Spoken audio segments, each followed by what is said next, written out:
Siapa manusia di atas muka bumi ini yang tidak mengalami permasalahan? Ada yang diliputi kesedihan karena memikirkan kekurangan hartanya, memikirkan hutang yang bertumpuk-tumpuk, mengharapkan anugerah anak yang tidak datang-datang, merasakan penderitaan penyakit yang tidak kunjung sembuh-sembuh. Setiap kita pasti ada permasalahan yang kita hadapi. Dan solusi yang paling utama yang terkadang dilupakan oleh seorang mukmin adalah solusi doa. Lihatlah bagaimana para anbiya, mereka berdoa kepada Allah Subhanahu wa taala. Mereka para anbiya, orang-orang yang soleh, juga diuji oleh Allah Subhanahu wa taala. Lihatlah Nabi Ayub alaihissalam yang pernah diuji oleh Allah Subhanahu wa taala dengan penyakit.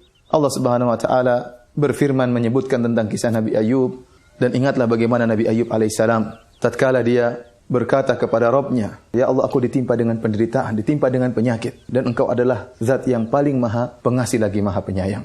Kami kabulkan permintaannya, dan kami hilangkan penyakit yang dialaminya." Lihat, satu doa, namun keluar dari hati yang tulus, bisa menghilangkan permasalahan yang lama yang dihadapi oleh seorang muslim. Demikian juga Allah sebutkan tentang Nabi Yunus alaihissalam. Beliau menyeru dalam kegelapan-kegelapan. Beliau berada dalam kegelapan perut ikan paus, berada dalam kegelapan malam, dan berada dalam kegelapan lautan. Maka Nabi Yunus kemudian mengatakan, "Ya Allah, tidak ada sembahan yang berhak disembah kecuali Engkau, ya Allah. Aku termasuk orang-orang berbuat zalim." Maka apa kata Allah Subhanahu wa taala? Kami pun mengabulkan doa Nabi Yunus alaihissalam, dan demikianlah kami selamatkan orang-orang yang beriman. Artinya apa? Keselamatan ini bukan hanya khusus kepada Nabi Yunus alaihissalam, tetapi juga kepada kaum mukminin. Allah sebutkan lagi tentang Zakaria. Tatkala dia melihat dirinya sudah tua dan istrinya dalam keadaan mandul, namun hal ini tidak menjadikan Zakaria putus asa, maka dia pun berdoa kepada Allah Subhanahu wa taala, yang artinya kami menyebutkan tentang rahmat kami terhadap hamba kami Zakaria. Tatkala dia menyeru Rabb-Nya dengan suara yang lirih, "Ya Allah, aku sudah sangat tua, kemudian tulangku sudah lapuk, dan rambutku sudah memutih seluruhnya. Akan tapi aku tidak pernah putus asa dari meminta kepada Engkau, ya Allah." Dia mengatakan, "Ya Allah, istriku mandul dan aku sudah sangat tua. Akan tapi anugerahkanlah kepadaku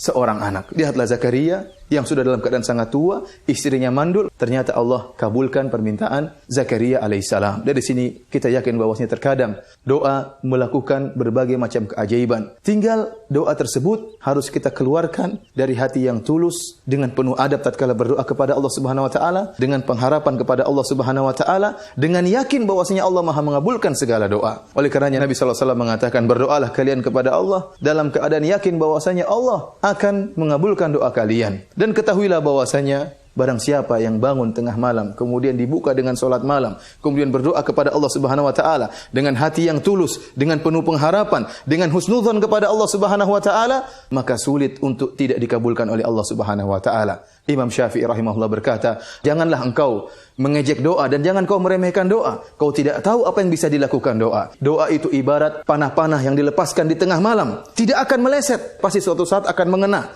Tetapi waktu untuk mengena itu butuh waktu. Oleh karenanya seorang tatkala berdoa di malam hari, yakinlah pasti suatu saat akan dikabulkan oleh Allah Subhanahu wa taala, cepat atau lambat. Allah yang lebih mengetahui apa yang terbaik bagi hamba-hambanya."